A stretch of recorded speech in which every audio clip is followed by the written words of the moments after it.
You are watching Xirtus. You can be like, look, these types of shows about these types of topics with this sort of vibe generated this sort of consciousness as an adult, and so on and so as a parent, as a next generation, like And one influencer. of the qualities of that's concerning is you look at 1930s, let's say, content and the way it was ascribed and prescribed to culture. You'd go to the movie theater, you'd see several of these films. They're classical, they're shot on film, on silver, they're beautiful, and they're Buy designed to last. Warmond. They're designed to last a long time for that purpose, though, right? To get you to invest in the ideology of the wartime that's securing the silver and engineering the chemicals to make the film. Today, though, we have content that just comes out every day, all the time. You don't even have time to really reflect on it, let alone to cherish it. But I think that's the role of the internet, really, because the internet is where people map out sort of all these things about every single topic. Like if you go on YouTube and you look up any movie, people make documentaries about every single movie. And so you can find that sort of deeper reflection, and then you can reflect. It's actually better than watching most of these shitty movies, but you can actually reflect upon what is the content that they're trying to put inside the head of the next generation. And I think that's the whole point of this. Well, a good example, sorry, go on. No, I was gonna say a good example of that is Netflix, right? Where it's like I joke how if you add a comment feature to Netflix, people probably wouldn't even watch the shit anymore. They would just go on just to talk about just to talk right. shit, pretty much. Well, that's it's what they silly YouTube... to say that culture is worse than it was. I mean, because if you think about it, I think culture's a process, so it's not worse. It's just it's part of the process, and we have things that we need to get over, and we have things that we have to work through. And that's what culture is for. It's to help us reflect. There's a romanticism injected culture or like spontaneous culture, because there's different aspects. It's all the same. Yeah, because what is nuanced, but yeah. The thing is, what is inserted in culture is spontaneous for the person who inserted it. So it's all spontaneous. And corporations are persons. I think though, the corrupt person is an artist too. You might look at You might look at the romanticism of the 30s, like I was trying to do, and say, "Wow, look how much better it was." But then, if I think about it for a second, the quality of content that existed then versus the quality of content that existed now, there is a crossover of really great things that still exist, and we're constantly focused on the crap, right? Maybe that's all it is. Well, what's the role of storytelling in culture? It's to build characters for us to emulate. It's to teach children. It's to teach people how to be, and it's to teach people the human experience and to help them reflect upon it. So the reason that we're creating so much is because we have an imperfect mythological structure. We don't have Christianity. We don't have Islam. We don't have Hinduism. I mean, we can have them to some extent, but it's not enough for most people. There's an existential void there for most people. So we try to, we're trying to basically through fodder generate an adequate mythological structure. It's like that's every single stuff like Neo. When we try, isn't good enough. You put it that way. It's like Star Wars. Star Wars is good because Neo, the Matrix, all these stories. I mean, they're mirrors to Christianity. They're mirrors to a whole bunch of different mythological structures from across the world, and it's like we're trying to hybridize them to generate enough hype so that everyone can believe in how fucking important and meaningful these stories are. But since it's entertainment, people just consume it as a sort of like afterthought, like, oh, I'm going to do this on my way to tolerating work, but that's what religion was. Capitalism. And I think of Unbreakable. That was a great movie.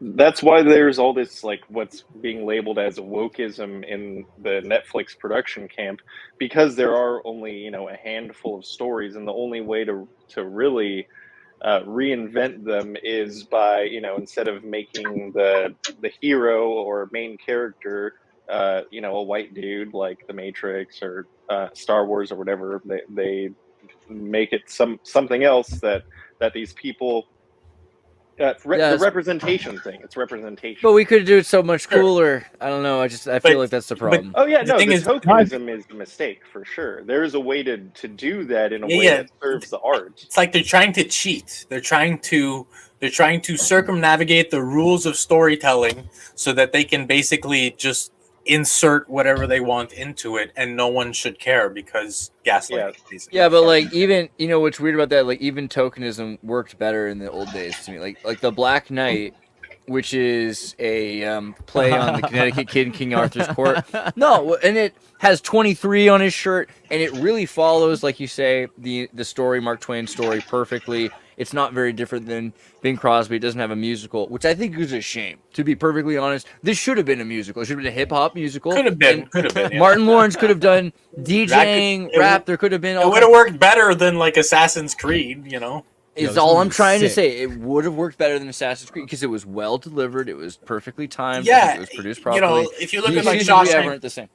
If you look at Shawshank Redemption, that poster.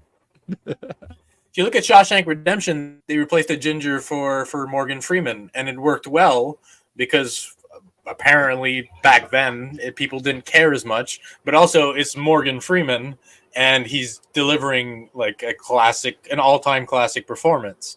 So I think the quality is the true determining factor whether or not woke can be inserted into something. Would care if it was good. Yeah, exactly. That's good. It just make it make it good. It's like representation in fighting games. People didn't care what the character was as long as the character was good, and that the fact that it was a good character made that representation work. Yeah, which is why it was horrible to be honest. Well, Sonya Blade stood no chance against Goro. Let's just say that, Yeah, but I'm all about talking talent. But Shiva, Soul Calibur. This one wins in the AMP Facebook group. My God. Congratulations, Colin. I did that one. I don't know, man. I think that's pretty good. But I felt bad because, Kurt, we were talking about parents' rights, and also I think we got cut off there at a second. You want to try to pick back up? Could you do it? You think you could? Oh, God. I don't think I talked much about the parents' rights thing, unless you're referring to... No. I think it was just that I cut that. Never mind. You were saying, though, what were you talking about? Buc-ee's. Well...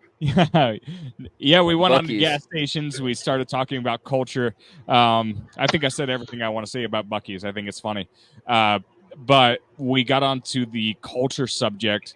And That's right. I honestly, like, my favorite conspiracy I don't think that I think England knew they were going to lose the Revolutionary War, and it was just like kind of show that they showed up at all. To be honest, they don't really care that they lost because they knew what the U.S. was going to become. And I think in hindsight, the U.S. economically it did take off, and there were a lot of things happening in the world that coincided. So yeah, seeing what the U.S. is now, it seems like is our modern society collapsing? And I'm not saying England is really better off right now. I'm saying throughout that whole process, I think they knew the entire time what happens when